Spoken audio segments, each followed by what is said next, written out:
የአይሁድን ሁሉ የአባቶችን ወግ ለመጠበቅ ሲሉ በሥርዓቱ መሰረት እጃቸውን በጥንቃቄ ሳይታጠቡ አይበሉም ነበር። ፈሪሳውያንና ጸሐፍቱም ደቀ መዛሙርትህ እንደ አባቶች ወግ በመኖር ፈንታ ባልታጠበ እጃቸው ለምን እንጀራ ይበላሉ ብለው ጠየቁት፣ ጻድቁን ትተው። ስለዚህ ራሳቸው የገነቡት የሕግ ትራዲሽን አለ፣ እሱን በመጠበቅ እግዚአብሔር ይቀበለናል ብለው ያስባሉ። ስለዚህ ጾም was a big deal for them። ስለዚህ ፈሪሳዊው እንዴት ነው ራሱን እንደ ጻድቅ የሚቆጥረው? በሳምንት 2 ጊዜ እጾማለሁ፣ ከማገኘውም ሁሉ አስራት አወጣለሁ፣ ስለዚህ አም ጉድ ጥሩ ነኝ ከእግዚአብሔር ጋር። ወደ ጎን ሳይ ይህንን ቀራጫ ያለው አመሰግንሃለሁ እንደዚህ ስላላረግኝ አለው።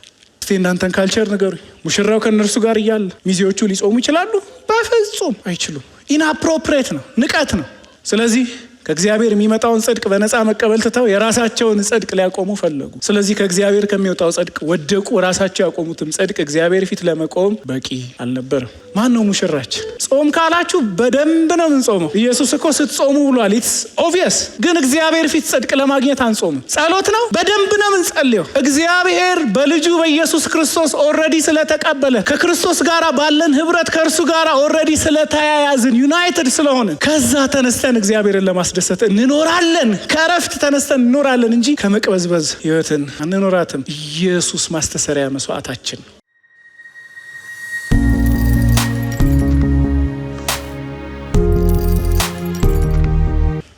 ማርቆስ ወንጌል ምዕራፍ 2 ቁጥር 18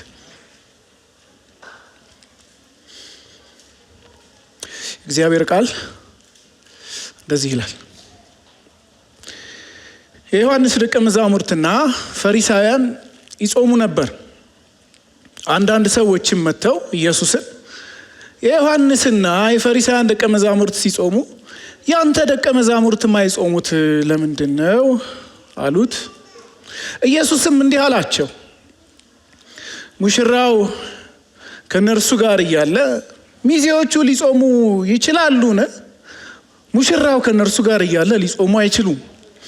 ሙሽራው ከነሱ የሚወሰድበት ወቅት ይመጣል፣ በዚያን ጊዜ ግን ይጾማሉ። በአሮጌ ልብስ ላይ አዲስ ጨርቅ የሚጥፍ ማንም የለም። ይህ ቢደረግ ግን አዲሱ ጨርቅ አሮጌውን ይቦጭቀዋል፣ ቀዳዳውንም የባሰ ያሰፋዋል። እንዲሁም አዲስ የወይን ጠጅ በአሮጌ አቁማዳ የሚያስቀምጥ የለም። ይህ ከተደረገማ የወይን ጠጁ አቁማዳውን ያፈነዳዋል፣ የወይን ጠጁም አቁማዳውም ይበላሻሉ። ስለዚህ አዲስ የወይን ጠጅ መቀመጥ ያለበት በአዲስ አቁማዳ ነው። ይህ የእግዚአብሔር ቃል ነው። እግዚአብሔር ሆይ እናመሰግንሃለን ስለሰጠን ድንቅ ማለዳ። አሁን ደግሞ ይህንን ቅዱስ ቃልህን ከፍተነዋል። እያንዳንዷን ፊደል በህይወታችን ሕያው እንድታደርግልን መንፈስ ቅዱስ በመካከላችን እንድታግዘን ለምንሃለን። በጌታ በኢየሱስ ስም አሜን። እዛ 2:18 ላይ እንዳላችሁ አንድ ገጽ ወደ ኋላ ገለጥ አድርጉና ከኔ ጋራ መጀመሪያ ቀን ያነበብነውን አንድ ቁጥር ከማንበብ ጀምራለሁ።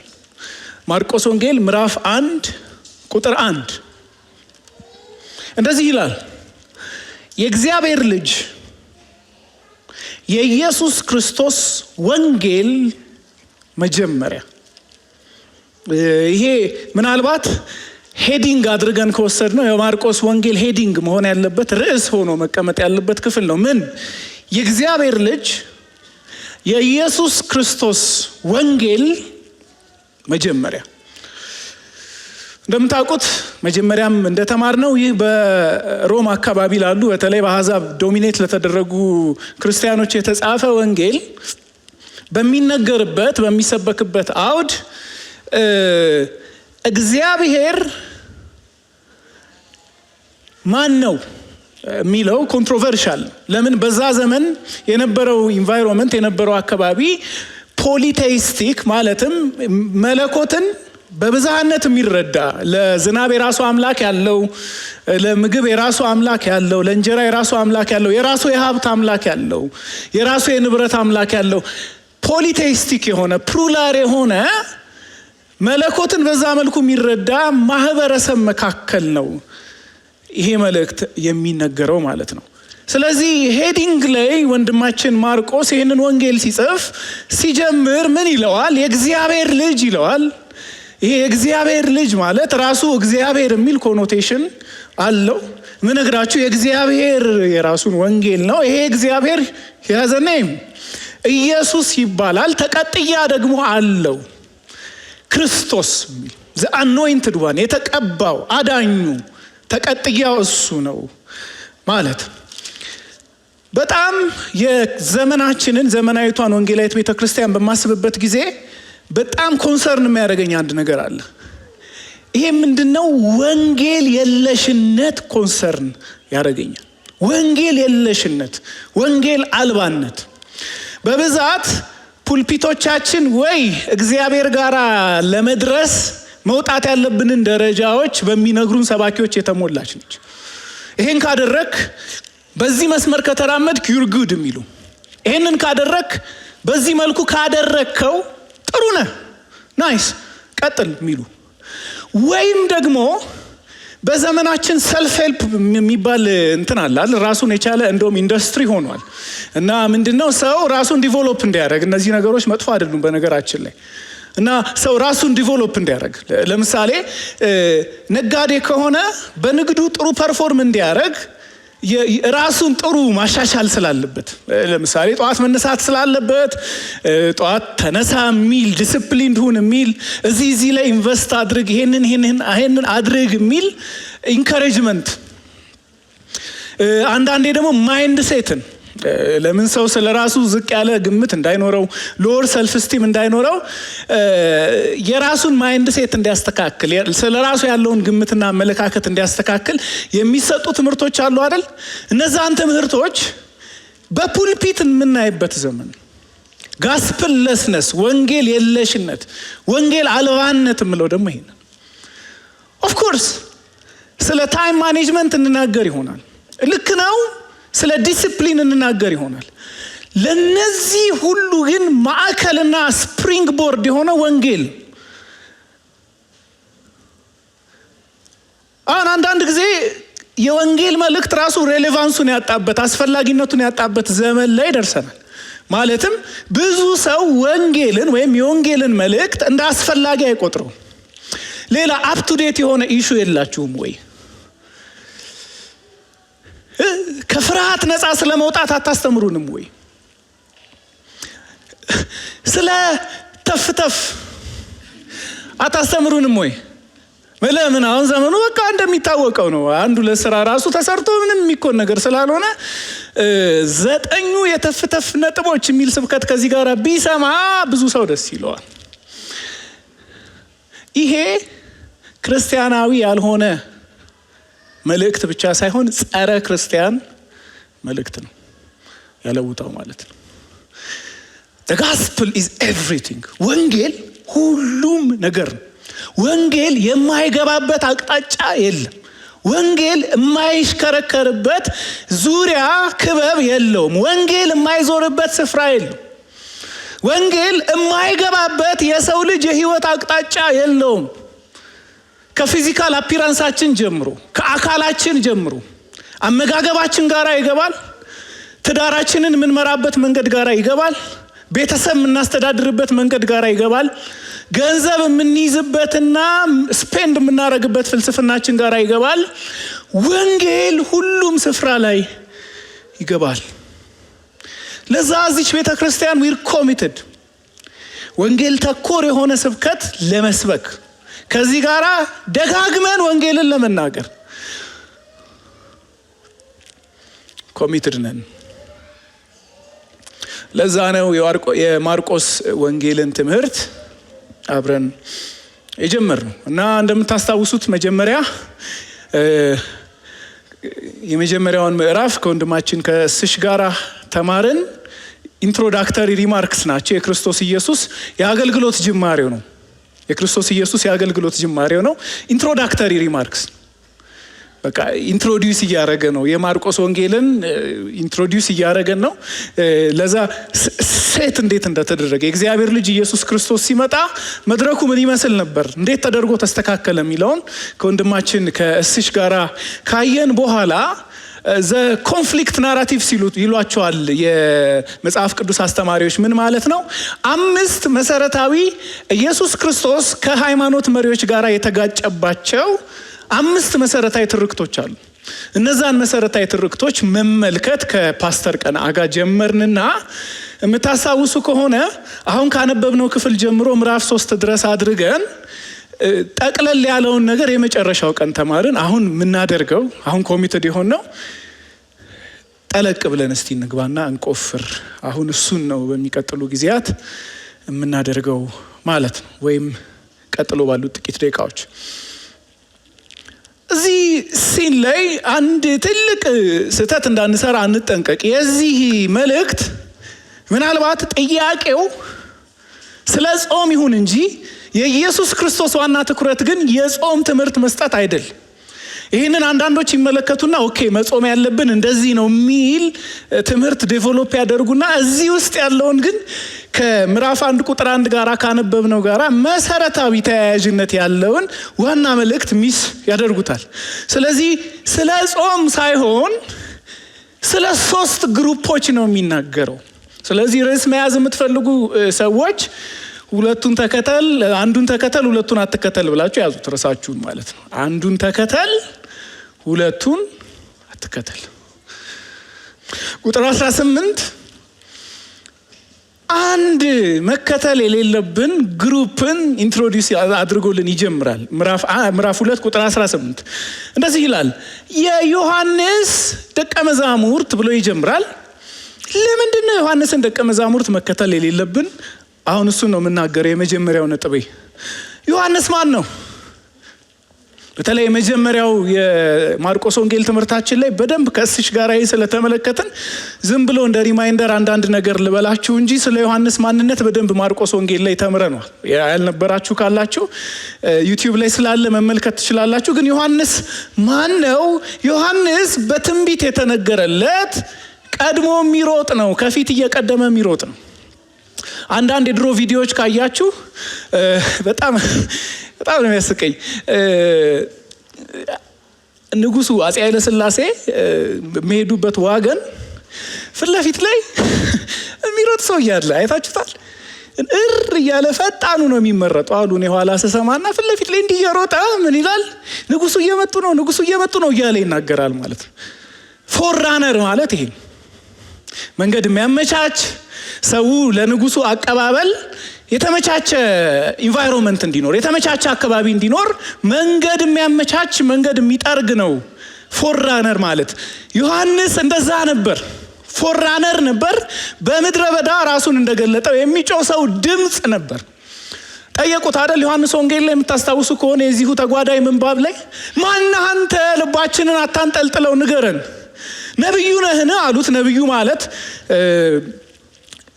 ሙሴ እንደኔ ያለ ነብይ ያስነሳላችኋል፣ እሱን የማትሰማው ነፍስ ተለይታ ትጥፋ ስላለ ሙሴ ይመጣል ያለው ነብይ ነህ ወይ አሉት። አይደለሁም አላቸው።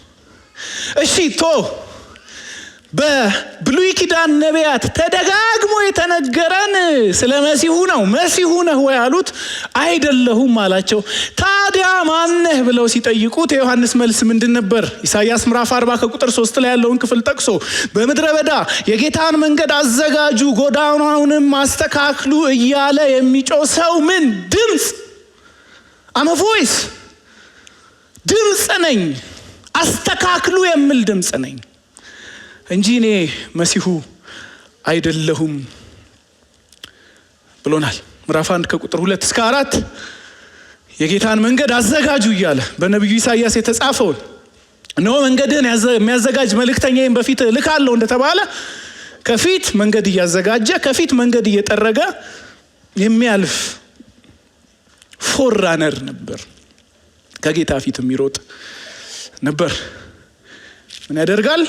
በበረሃ እያጠመቀና ለኃጢአት ስርየት የንስሐን ስብከት እየሰበከ በእስራኤል መካከል ተመላልሷል፣ መጥቷል። ራሱን ደግሞ በአንድ ቃል ገልጧል። ዮሐንስ ወንጌል ምዕራፍ 3 ቁጥር 27 ላይ ኢየሱስ አንዳንድ መንፈሳዊ አክቲቪቲዎችን ያደርግ ስለነበር ደቀ መዛሙርቱ ደግሞ ያጠምቁ ስለነበር ያንን ጥምቀት ደግሞ ኢየሱስ ያደረገው ስለሚመስላቸው አንዳንድ ሰዎች ምን የሚል ክስ ዮሐንስ ጋር መጡ። የሱ ደቀ መዛሙርት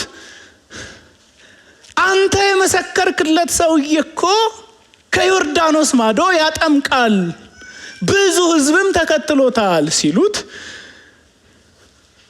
ራሱን ምን ብሎ እንደገለጠ ተመልከቱ። ቁጥር 29 ሙሽራይቱ የሙሽራው ናት፣ ድምፁን ለመስማት በአጠገቡ የሚቆመው ሚዜ ግን የሙሽራውን ድምፅ ሲሰማ ደስ ይለዋል። ያ የኔ ደስታ ነው፣ አሁንም ተፈጽሟል ብሎ ራሱን ምን ብሎ ነው የሚጠራው? ሚዜ ብሎ ነው የሚጠራው። አገልግሎቱ ይሄ ነበር። ብሔራዊ ንስሐን ለማምጣት፣ መሲሁ የሚመጣበትን መንገድ ለማስተካከል፣ መሲሁ የሚመጣበትን አውድ ሴት ለማድረግ ለማስተካከል፣ ለዛ ነበር የመጣው። ለምንድን ነው ታዲያ የዮሐንስ ደቀ መዛሙርት የተሳሳቱት?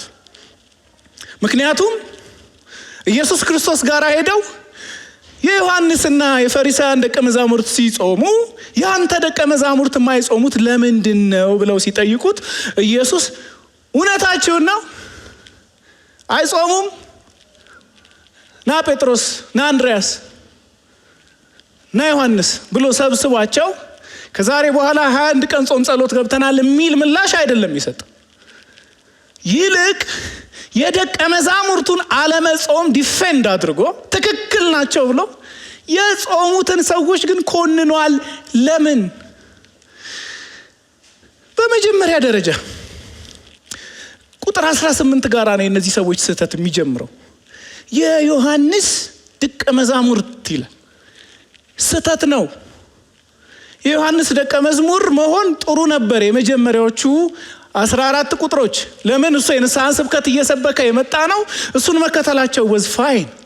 ግን ከኔ በኋላ የሚመጣው ከኔ ይልቅ ይበረታል ብሎ ከኔ ቀጥሎ የሚመጣው ነው ዋና ብሎ እነሱ ፊት ለፊት ሚራክለስሊ ማቴዎስ ወንጌል ላይ ማርቆስ ወንጌል ላይ በምናየው መልኩ ሰማያት ተከፍተው በእርሱ ደስ የሚለኝ የምወደው ልጄ ይህ ነው ብሎ ሰማይ ሳይቀር ኢንዶርስ ያደረገለትን መምህራቸው ዮሐንስ ሳይቀር ኢንዶርስ ያደረገለትን መሲሁን መከተል ትተው ሚዜ ለምን ያጅባሉ? ስለዚህ በዚህ ሰዓት ዮሐንስ ደቀ መዝሙር መሆን የድሮ ስርዓት ናፋቂነት ነው።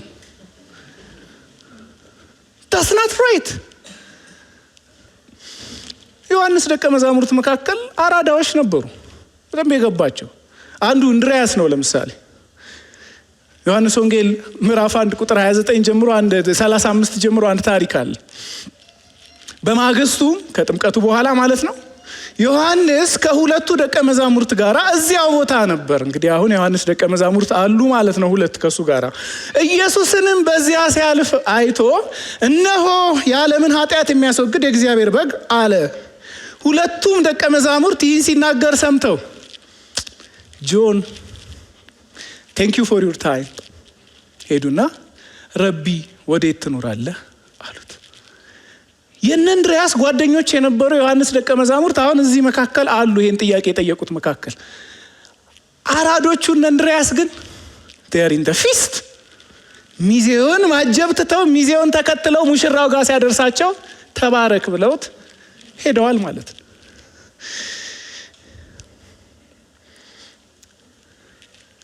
ጾም በሐዘን ይጾማል።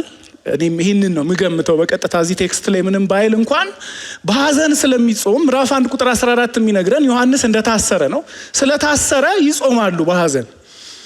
እዚህ መምህራችን ይፈታ ብለው ይጾማሉ ማለት ነው። ከዛ የተነሳ አዝነዋል፣ የሐዘን ጾም ይጾማሉ። ምላሻቸው ትክክል ነው መጾማቸው ማለት ነው። ኢየሱስም ኮንደምን የሚያደርገው መጾማቸውን አይደለም፣ የሙሽራ ምርጫቸውን ነው። ለዛ ነው ቁጥር 19 ላይ ኢየሱስም እንዲህ አላቸው፣ እሺ ሙሽራው ከነርሱ ጋር እያለ ሚዜዎቹ ሊጾሙ ይችላሉን? ሙሽራው ከነርሱ ጋር እያለ ሊጾሙ አይችሉም። ዛትስ ዩር ፎልት። እዛ ጋራን የሳታችሁት። ጾማችሁ ትክክል ሆኖ ሳለ የሙሽራ ምርጫችሁ ግን ስህተት ነው። እያጀባችሁ ያላችሁት ሚዜ እንጂ ሚዜው የጠቆመው በእርሱ ድምፅ ደስ ይለኛል ያለው ይሄው እሱ ነው ያለውን ሙሽራ አይደለም እያጀባችሁ ያላችሁት። ወይ ጉድ!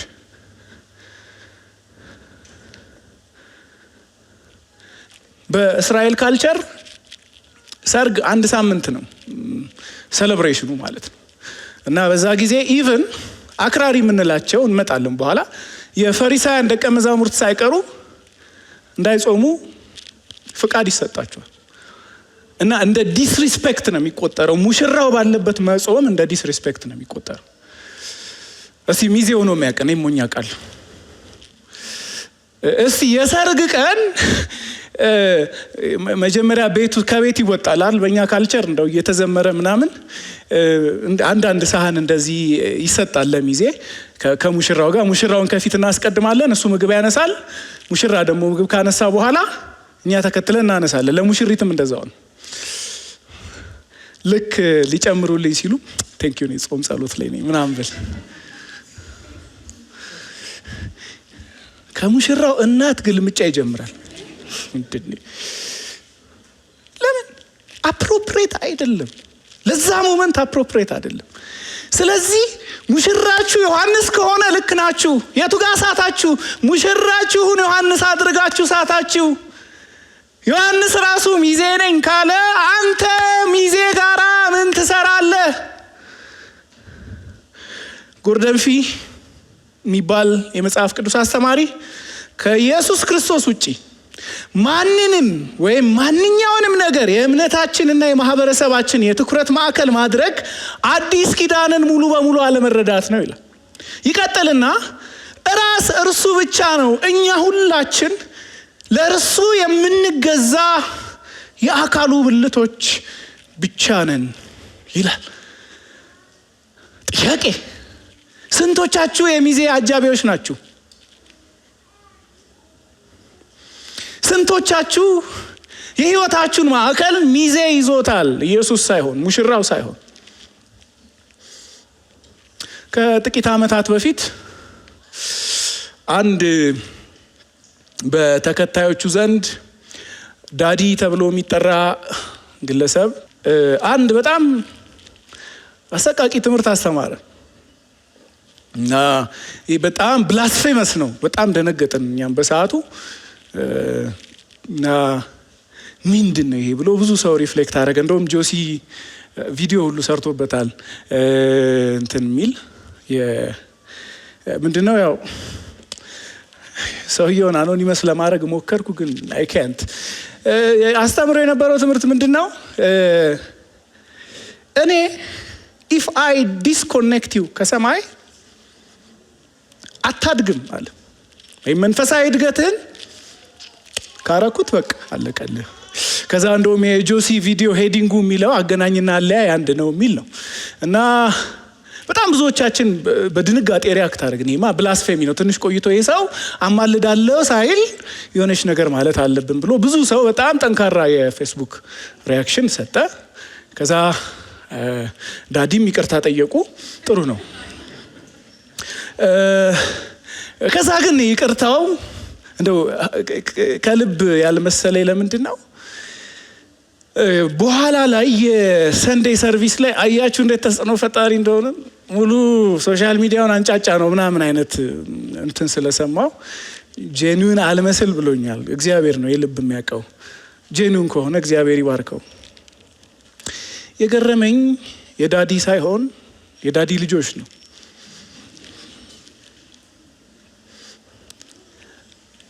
ማለት እያንዳንዱ ሰው የሚጽፈው ክሪቲክስ ስር እየገቡ ልክ ነው እሱ ዲስኮኔክት ካረገማ ምን ተስፋ አለ? እንደውም አንዱ በራሱ ፔጅ ላይ ነው በቃ የመንፈሳዊ አባት ዲስኮኔክት ካረገ አታድግም 4 ነጥብ ብሎ አይ ኮል ሰች ካይንድ ኦፍ ፒፕል ሚዜ አጃቢዎች። ወዳጄ ሐዋርያው ጳውሎስ ምን አለ? እኛን ሰው እንደምን ይቁጠረን? እንደ ባሪያ። የእግዚአብሔርን ጸጋ እንደሚመግቡ ደጋግ መጋቢዎች ይቁጠረን እንጂ ለማሳደግ የተሰጣቸውን ለማድረግ የሚሟሟቱ የሚደክሙ አገልጋዮች አድርጎ ይቁጠረን እንጂ ከዛ አልፋችሁ አታስቡን። ዊር ናት ቢግ ዲል። ለምን? አጵሎስ ያጠጣ ነበር። ከዛስ የሚተክለው ጳውሎስ ቢሆን የሚያጠጣው አጵሎስ ቢሆን የሚያሳድገው ማን ነው? እግዚአብሔር ነው። ስለዚህ ማዕከልህን ጳውሎስ ጋር አድርገህ እኔ ጳውሎስ ነኝ ካልክ፣ ቆሮንቶስ ጋር እንደዚህ አይነት ችግር ስለነበር ማዕከላችሁን አጵሎስ አድርጋችሁ አይ እኔ አጵሎስ ካልክ there is a problem። ለዛ ነው ዴካርሰን ማንኛውም መሪ ምንም ያህል ስጦታ ቢኖረው ወይም ምንም ያህል እግዚአብሔርን የሚፈራ ቢሆን ለክርስቶስ ብቻ የሚገባውን ቦታ እንዲቀማ መፍቀድ የለብንም። ክርስቶስ ማዕከል ነው። ሌላው ሰው ሁሉ ወደ እርሱ የሚያመለክት ድምፅ ብቻ ነው የሚለው። የመጀመሪያው አትከተሉ የዮሐንስን ደቀ መዛሙርት፣ ሙሽራው እያለ ሚዜ አታጅቡ። ሁለተኞቹ የኢየሱስ ኦብቪየስ የሚኒስትሪው ጠላቶች ናቸው። ቢዝነስ አስ ዩዥዋል ነው። አሁን የነሱ ነገር ደግሞ በቃ የታወቀ ነው። ፈሪሳውያን ይባላሉ። ስለ ፈሪሳውያን ብዙ ስላልን ዝም ብሎ እንደ ማስታወሻ ነገር ልስጣችሁ። የቅድስናን እንቅስቃሴ በይሁዲ እምነት ላይ ለማምጣት የተጀመረ ሴክት ነው፣ ግሩፕ ነው። ስለዚህ ከዛ የተነሳ የእግዚአብሔር 610 ምናምን የሚሆኑት የብሉይ ኪዳን ህጎች ብዙ ስላልበቋቸው የራሳቸውን ደግሞ የተወሰኑ ህጎች ጨምረው የአባቶችን ወግ ጨምረው የሚያከብሩ ነበሩ እና በዛ በአባቶች ወግ ጭምር የተያዙ ነበሩ። ስለዚህ ፈሪሳዊነት ማለት ምን ማለት ነው? እነዛን ሁሉ በመጠበቅ እነዛን ሁሉ የእግዚአብሔር ህጎች በመጠበቅ እግዚአብሔር ፊት ተቀባይነት ለማግኘት ጥረት ማድረግ ማለት ነው። አት ኢትስ ኤሴንስ ፈሪሳዊነት ማለት እንደዚህ ነው። ከፓስተር ቀና ጋር እንዳየነው ኢየሱስ ፈሪሳውያን አይመቹትም ነበር። ቦሪንግ ስለሆኑ ብቻ አይደለም። ኦፍ ኮርስ ቦሪንግ ናቸው። እንደ እነሱ ቦሪንግ ያለ አይመስለኝም። ኢማጂን አሁን እንግዲህ እንትን ሆሊ ኮሚኒየን ሰርቭ የምናደርግበትን ልብስ ለብሼ መገናኛ መሀል ጮክ ብዬ ስጸልይ ብታገኙ እሱን ነው የሚያደርጉት። ረጃጅም ልብስ ለብሰው በአደባባይ መታየት ይፈልጋሉ። ከዛስ ጸሎታቸው ሰው ጸሎተኛ እንዲላቸው፣ ሰው አሪፍ እንዲላቸው ሰብሰብ ብለው በሜዳ በአደባባይ መጸለይን ይወዳሉ። ዜር ቦሪንግ። ግን ያ ብቻ አይደለም። መሰረታዊ በሽተኞች ሆነው እንደ ጤነኛ አክት ያደርጋሉ። እኔ በጣም የሚያስቀኝ ነገር ልንገራችሁ። ኢትዮጵያዊ ባለጠጋ ኢትዮጵያዊ ድሃን ሲንቅ በጣም ነው የሚያስቀኝ። አይዶ ነው። እኔ ቪዲዮን ራሱ ሴቭ አድርጌዋለሁኝ በደንብ ትሁት መሆን ስፈልግ እንዳየው። እንግዲህ ቅርብ ጊዜ ከሳምንት ምናምን በፊት ሰምታችኋል። ኤለን መስክ ያለው አጠቃላይ ንብረት ኔት ወርዙ 1.1 ትሪሊየን ዶላር እንደደረሰ ስላልደነገጣችሁ በጣም ጠለቅ ብዬ ማብራራት ይኖርብኛል። 1.1 ትሪሊየን ያልኩት እና ቢቢሲ አምሃሪክ አንድ ዘገባ ይዞ ወጣ እና ወጣና የኤለን መስክ ኔት ወርዝ ከሀገራት በጀት ጋር ሲወዳደር ይልና ብራዘር የ70 ዓመት የኢትዮጵያ በጀት ነው። ይኸውልህ ኮምፕሌን ሳያደርግ የመንግስት ሰራተኛ ፐብሊክ ሰርቪስ ሳይቋረጥ ለሁሉም በቂ ደሞዝ እየከፈልን አበላቸውን ጉቧቸውን ሁሉ ችለን ፈሪሳውያን እንደው እሺ ወደ ጎን ተመጻደቅ፣ ቀራጭ ጋራ ተመጻደቅ፣ ኢየሱስ ጋር ትመጻደቃለህ? እኛ ሀገር ያሉ ባለሀብቶች እኮ እዚህ ግለሰብ ፊት እንዳንበጣ ናቸው። ኢትስ ዘ ሴም ቲንግ። ራሱ ሎጂክ ነው እዚህ ጋር የሚመጣው። እዛ የራሳቸውን ጭማሪ ወግ ይጠብቃሉ። የራሳቸውን ጭማሪ ወግ በመፈጸም እግዚአብሔር ፊት ራይቸስ መሆን ትክክል መሆን እንደሚችሉ ያስባሉ። ለምሳሌ ማርቆስ ወንጌል ምዕራፍ 7 ቁጥር 5 ላይ አንድ ታሪክ አለ። ከዚህ በኋላ ፈሪሳውያንና ከኢየሩሳሌም የመጡ አንዳንድ ጸሐፍት ማለት የፈሪሳውያን ቴዎሎጂያኖች ናቸው። እኔ የራሳቸው አላቸው፣ ፈሪሳውያን የራሳቸው ጸሐፍት አላቸው። እንትን የምንላቸው ደግሞ ሰዱቃውያን የምንላቸውም የራሳቸው ጸሐፍት አላቸው። እና ተሰበሰቡ በዙሪያው። ከደቀ መዛሙርቱም አንዳንዱ ባልነጻ ማለትም ባልታጠበ እጅ እንጀራ ሲበሉ አዩ። እነሱ ሙያተኞች ናቸው። በቃ እጁ የሆነ ነገር እየሰራ ይቆይና ከዛ በዛው ነው ይበላው፣ ከዛ አልታጠቡም ማለት ነው። ከበላም በኋላ ይደርሳል ብለው ፈሪሳውያን የአይሁድን ሁሉ የአባቶችንም ወግ ለመጠበቅ ሲሉ በስርዓቱ መሰረት እጃቸውን በጥንቃቄ ሳይታጠቡ አይበሉም ነበር። ፈሪሳውያንና ጸሐፍቱም ደቀ መዛሙርትህ እንደ አባቶች ወግ በመኖር ፈንታ ባልታጠበ እጃቸው ለምን እንጀራ ይበላሉ ብለው ጠየቁት። ጻድቁን ትተው ከጻድቁ በልጠው እነሱ ራሳቸው የጽድቅ ጠበቃ ለመሆን ይሞክራሉ ማለት ነው። ከመዋን አትከተሏቸው እነዚህን ሰዎች። ጽድቅ ወደ ጎን አይወዳደርም፣ ወደ ላይ ነው የሚወዳደረው። ብዙ ሰዎች እንደዛ እናስባለን። አየ እገሌ እንደዚህ ነው፣ እገሌ እንደዚህ ነው፣ ከሱ አንጻርማ እኔ የተሻልኩ ነኝ ብለን we feel good about ourselves። ከምን አንጻር? ከጎናችን ካለው ሰው አንጻር። ወደ ላይ እስቲ የትኛው ጽድቅሽ ነው እግዚአብሔር ፊት የሚያቆምሽ? እስቲ የትኛው ጽድቅህ ነው እግዚአብሔር ፊት የሚያቆምህ? ስለዚህ ራሳቸው የገነቡት የህግ ትራዲሽን አለ። እሱን በመጠበቅ እግዚአብሔር ይቀበለናል ብለው ያስባሉ። ስለዚህ ጾም was a big deal for them። ሁለት ነገር ልናገርና አሁን ወደ እንትኑ መጣል። በነገራችን ላይ ፈሪሳውያን በሳምንት 2 ጊዜ ይጾማሉ፣ ሰኞና ሐሙስ። እና ይሄ እንትን ነው ኖርም ነው እነሱ መካከል። ያንን ደግሞ የሚያደርጉት ለምን እንደሆነ ሉቃስ ሲነግረን ሉቃስ ወንጌል ምዕራፍ 18 ቁጥር 9 እና ቁጥር 12 ላይ ያሉ ክፍሎችን ላንብብላችሁ። ቁጥር 9 ላይ ራሳቸውን እንደ ጻድቃን በመቁጠር ለሚመኩና ሌሎቹን በንቀት ዓይን ለሚመለከቱ ሰዎች እንዲህ ሲል ይህንን ምሳሌ ነገራቸው ብሎ ሁላችን የምናውቀውን የቀራጩንና የፈሪሳዩን ጸሎት ጌታ እንደ ምሳሌ ይናገራል። ስለዚህ ፈሪሳዊው እንዴት ነው ራሱን እንደ ጻድቅ የሚቆጥረው? ቁጥር 12 በሳምንት 2 ጊዜ እጾማለሁ፣ ከማገኘውም ሁሉ አስራት አወጣለሁ። ስለዚህ አም ጉድ ጥሩ ነኝ ከእግዚአብሔር ጋር።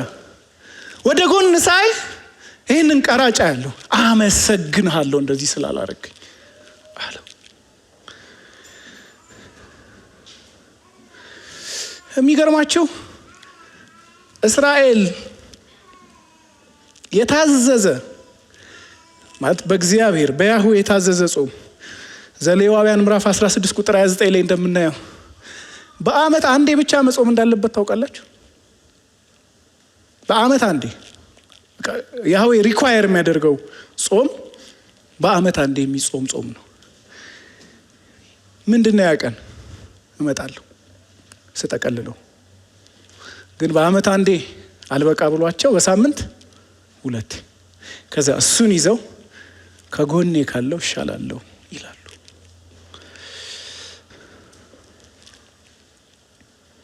ለምንድነው የሳቱት? ሮሜ ምዕራፍ 10 ቁጥር 1 እነዚህ ሰዎች ያሉበት የአይሁድ ኮሚኒቲ በቅናት አይታማም። ሐዋርያው ጳውሎስ ይመሰክርላቸዋል። እንደሚቀኑን ይመሰክርላቸዋለሁ። ችግሩ በእውቀት አይቅኑ እንጂ የሚቀኑበትን አይወቁ እንጂ ይቀናሉ። ስለዚህ ከእግዚአብሔር የሚመጣውን ጽድቅ በነፃ መቀበል ትተው የራሳቸውን ጽድቅ ሊያቆሙ ፈለጉ። ስለዚህ ከእግዚአብሔር ከሚወጣው ጽድቅ ወደቁ። ራሳቸው ያቆሙትም ጽድቅ እግዚአብሔር ፊት ለመቆም በቂ አልነበረም። ፐርፎርማንስ ቤዝድ ነው። ማይክል በርድ የሚባል አንድ ኒው ቴስታመንት ስኮላር እኛ የጸደቅነው በቅንዓታችን ጥልቀት ወይም በጸሎታችን ወጥነት ሳይሆን በእምነታችን መዳረሻ በኢየሱስ ክርስቶስ ነው ይላል። መለኮታዊ ተቀባይነትን እናገኝ ዘንድ በመንፈሳዊ ልምምዶቻችን ላይ መደገፍ ሌላው የተሰወረ የራስ ጸደቅነት መገለጫ ነው ይላል ወንድማችን። የተሰወረ ሰልፍ ራይቸስነስ ጌታ ከጠራን በኋላ ምን ጸልየውን ጸሎት ለጽድቃችን መደገፊያ ማድረግ፣ ጌታ ከጠራን በኋላ ምንኖረውን መንፈሳዊ ህይወት ለጽድቃችን መደገፊያ ማድረግ። ዛት ኢዝ አ ፕሮብለም። የተሰወረ ራስ ጸደቅነት ነው። ወደ ጎን እየተመለከቱ ገሌ እኮ እንደዚህ ነው ብለን ራሳችንን የሆነ ስታተስ ላይ የምናስቀምጥበት ከሆነ ያ ስውር ራስ ጸደቅነት ነው ማለት ነው። አሮጌ አቁማዳ የሚለው፣ አሮጌ ልብስ የሚለው፣ አዲስ ራፊ ጨርቅ መቀበል የማይችለው፣ አዲስ ወይን ጠጅ መቀበል የማይችለው አሮጌ ሲስተም ይሄን ይመስላል። ወርክ ቤዝድ ራይቸስነስ፣ በስራ የተደገፈ ጽድቅ። ይሄን ስላደረኩ፣ ስለጸለይኩ፣ ስለጾምኩ፣ አስራት ስላወጣው እግዚአብሔር ይወደኛል የሚል፣ እነኚህን ስላሟላው፣ ይሄንን ቼክ ማርክ ጠቅ ስላደረኩ እግዚአብሔር ይቀበለኛል የሚል ራስ ጸደቅነት ነው የነሱ አሮጌ ልብስ። ቁጥር 21 ላይ ኢየሱስ ምን ይላል? በአሮጌ ልብስ ላይ አዲስ ጨርቅ የሚጥፍ ማንም የለም። ይህ ቢደረግ ግን አዲሱ ጨርቅ አሮጌውን ይቦጭቀዋል፣ ቀዳዳውም የባሰ ይሰፋል። እንዲሁም አዲስን ወይን ጠጅ በአሮጌ አቁማዳ የሚያስቀምጥ የለም። ለምን? ፈርመንት ሲያደርግ አዲስ ስለሆነ ፍሬሽ ስለሆነ ይሄ ወይን ጠጅ ያንን ኬሚካል ሪያክሽን አሮጌው የወይን መያዣ አቁማዳ ሊሸከመው አይችልም። ስለዚህ ይፈነዳል። ሶኔ ይዤ እየመጣው ያለሁት ኢንትሮዲውስ እያረኩላችሁ ያለሁት የእግዚአብሔር መንግስት ወንጌል ምዕራፍ 1 ቁጥር 14 ላይ እየሰበከ ኢየሱስ የመጣው ወንጌል በተወሰነ መልኩ ከነሱ ማህበረሰባዊ መስተጋብር ጋር ማይጣጣም የሚመስለው ወንጌል። ለምን? መሲህ ከሆነማ በእነሱ አስተያየት፣ በእነሱ እይታ ምንድነው ይሄ ሰውዬ? ቀራጭ ሲያይ፣ ጋለሞቶችን ሲያይ ሂዱ ከዚህ የሚል መሆን አለበት። ሶ ፕሮባብሊ ይሄ ሰውዬ እነሱ መሲህ አይደለም። ከመጀመሪያው ሪጀክት አድርገውታል። ማርቆስ በነገራችን ላይ አሯሩጦ የት ነው የሚወስደን? ምዕራፍ 3 ቁጥር 6 ላይ ፈሪሳውያን እንዴት ሊያጠፉት እንደሚችሉ ከሄሮድስ ወገን ከሆኑት ጋር መመካከር ጀመሩ። ወደ መስቀሉ ነው የሚያሮጠን። ስለዚህ እዛ ጋ ሳቱ። አሮጌ አቁማዳ ይዘው አዲሱን የወይን ጠጅ ክርስቶስን ካልተቀበልን አሉ።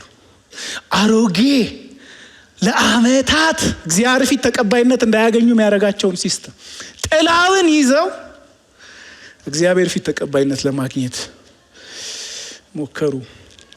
የመጨረሻ ነጥቤ ሶስተኛ፣ ይህ ኢየሱስ ደቀ መዛሙርት ይመቻቸው። ለምን እንደዛ እንደምታውቃላችሁ? ፕሮባብሊ ይሄ ቀን ይሄ ጥያቄ ከተነሳበት ወይ ሰኞ ወይ ሐሙስ መሆን አለበት። የጾም ቀን ማለት ነው፣ የፈሪሳውያን የጾም ቀን። የኢየሱስ ተከታዮች የት ናቸው? ቀራጩ ማቴዎስ ቤት ምን እያረጉ? ፊስት እያረጉ። ሄይ እደግመዋለሁ፣ ይመቻቸው። ሲያራይት ልክ ናቸው። ለምን? ኢሳይያስ ምዕራፍ 62 ከቁጥር 5 ያህዌ የእስራኤል የእግዚአብሔር ሕዝብ ሙሽራ ነው። ሂዝ ዘ ብራይድ ግሩም፣ ሙሽራ ነው። ያህዌ ሙሽራ ስለሆነ ወልድ ደግሞ እግዚአብሔር ወልድ ደግሞ አካል የለበሰው ስጋ የለበሰው ሙሽራ ስለሆነ ደቀ መዛሙርቱ ምን ጋራ ትክክል ሆኑ?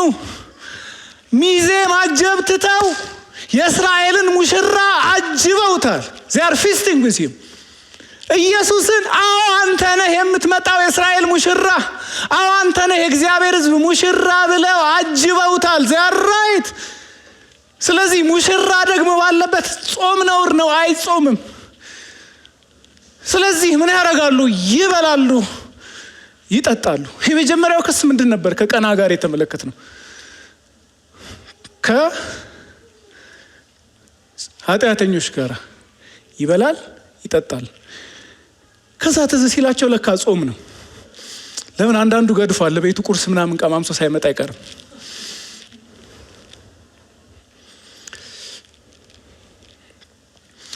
ሙሽራው በመካከላቸው ነው። ለዛ ኢየሱስ ዲፌንድ ያደርጋቸዋል። እስቲ እናንተን ካልቸር ንገሩኝ። ሙሽራው ከነርሱ ጋር እያለ ሚዜዎቹ ሊጾሙ ይችላሉ? በፍጹም። ሙሽራው ከነርሱ ጋር እያለ ሚዜዎቹ ሊጾሙ አይችሉም። ኢንአፕሮፕሬት ነው፣ ንቀት ነው። ቅድም እንዳልኳችሁ አይገጥምም፣ አይመጣውም።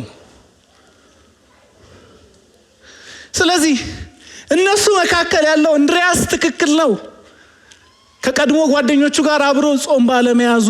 ለምን? ያጀበው ትክክለኛውን ሙሽራ ስለሆነ። አሁን በደንብ ስሙ። ትክክል የሆኑት ግን ከእንትኖች አንጻር አይደለም፣ ከዮሐንስ ደቀ መዛሙርት አንጻር ብቻ አይደለም። ከነሱ አንጻር ትክክል ናቸው። ለምን? የእስራኤል ሙሽራ ዮሐንስ ሳይሆን ኢየሱስ ነው ስላሉ፣ ስላጀቡት፣ በዛ አጀባቸው፣ በዛ ፊስታቸው፣ በዛ በዓላቸው፣ እሱ መሃል ባደረጉት ፊስት፣ እሱ መሃል ባደረጉት በዓል ምንን ተናግረዋል? ምንን ገልጠዋል? የእስራኤል እውነተኛ ሙሽራ አንተ ነህ የሚለውን ገልጠዋል ማለት ነው። You are the true bride of Israel።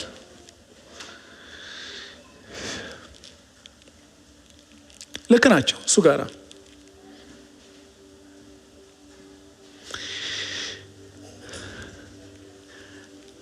ልብ ብላችሁ ሰምታችሁኝ ከሆነ ያህዌ ለእስራኤል ሕዝብ ሲያዝዝ ያዘዘው በዓመት አንዴ የሚጾም ጾም ነው። ይሄ በዓመት አንዴ የሚጾም ጾም መቼ ነው የሚጾመው? እንግዲህ የኢየሱስ የመልእክቱ ክላይማክስ በዚህ ቁጥር ውስጥ ያለው እዚህ ክፍል ላይ ነው። መቼ ነው የሚጾመው? በስርየት ቀን ነው። It's on the day of atonement። ምን ያደርጋሉ?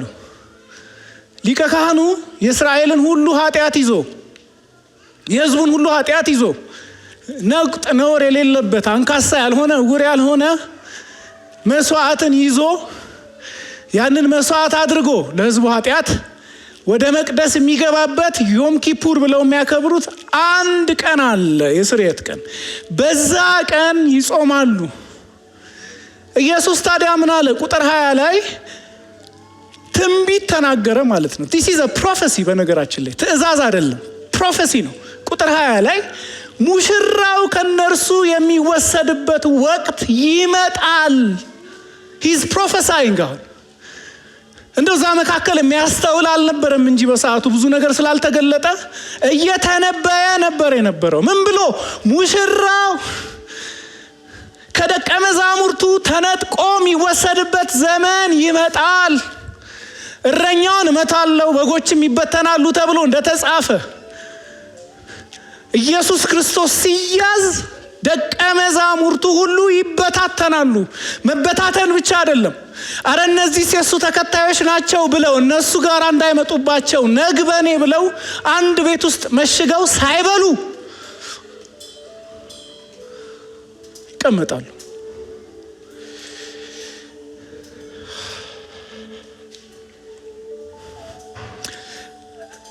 አይረኒ ይታያቸዋል። አሁን እዚህ ጋር ኢየሱስ እያለ ያለው ለሁለት ነገር ልክ ናቸው። አንደኛ ሙሽራው ከነርሱ ጋራ ነው። አሁን ትክክለኛውን ሙሽራ መርጠዋል። ግን አሁን እናንተ ዮሐንስ ደቀ መዛሙርት እንዳደረጋችሁት የሚጾሙበት ጊዜ ደግሞ ይመጣል። ምንድነው ይሄ የሚጾሙበት ጊዜ?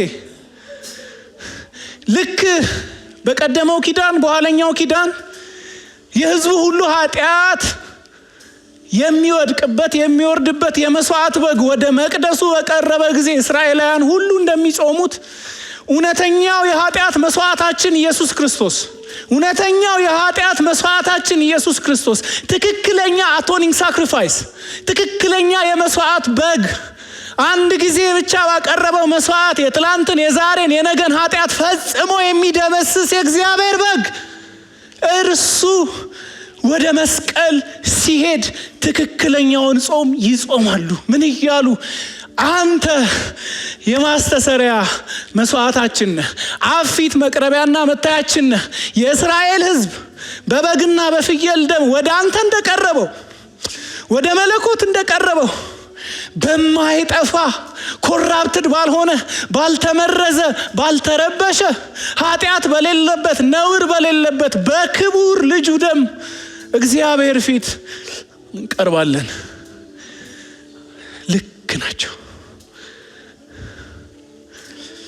ሶ ሂ ፕሪዲክትድ የኔ ሞት ተራ ሞት አይደለም። የኔ ከነሱ መለየት ተራ ከነርሱ መለየት አይደለም። አንድ አብሯቸው ሃንጋውት ያረግ የነበረ ሰውዬ አይደለም ከነርሱ የተለየው። ለእስራኤል ሕዝብ ኃጢአት ለእግዚአብሔር ሕዝብ ኃጢአት፣ ለዓለም ሁሉ ኃጢአት ራሱን መስዋዕት አድርጎ የሚያቀርብ የእግዚአብሔር በግ ነው። ከነሱ መካከል የተለየው በእርግጥ እርሱ ደዌያችንን ወሰደ፣ ሕመማችንን ተሸከመ። እኛ ሁላችን እንደ በጎች ተቅበዝብዘን ጠፋን፣ እግዚአብሔርም የሁላችንንም በደል በእርሱ ላይ ጫነው። መድቀቁ መሰቃየቱ የእሱ ፈቃድ ነበር። ዮሐንስ ወንጌል ምዕራፍ 19 ቁጥር 30 ላይ በሰፍነግ የሰጡትን ኮምጣጤ ከተቀበለ በኋላ ተፈጸመ ብሎ ራሱን ሰጠ። ለአንዴና ለመጨረሻ ጊዜ ዳግም መሞት ሳያስፈልገው፣ ዳግም መድቀቅ ሳያስፈልገው እውነተኛ የስርየት መስዋዕታችን ኢየሱስ ክርስቶስ ፋሲካችን ታርዶልናል።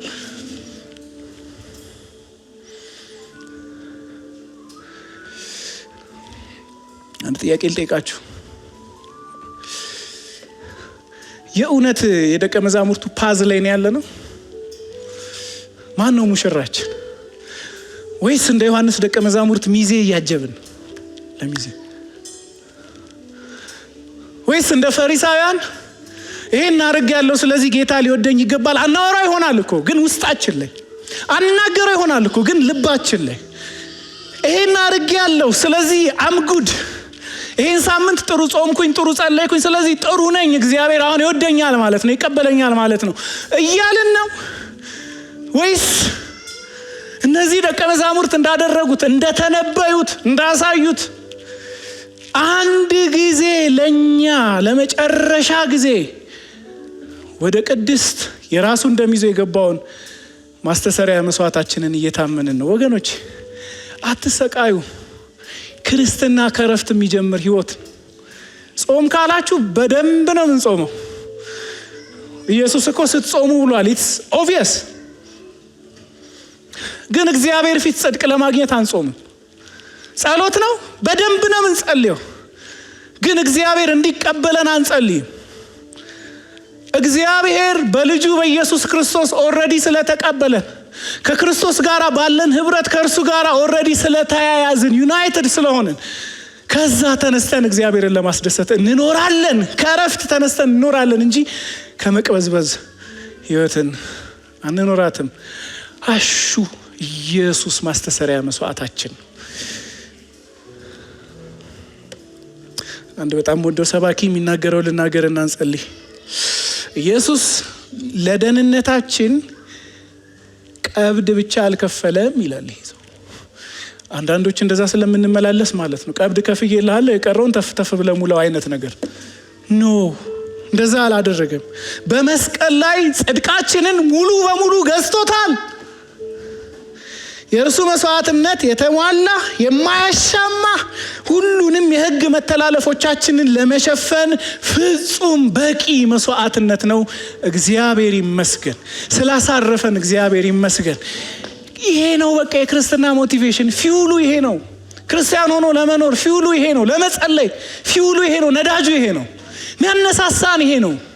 ልባችን ያለ ይሄ ነው። ፋሲካችን ክርስቶስ ታርዶልናል። እንጸልያለን።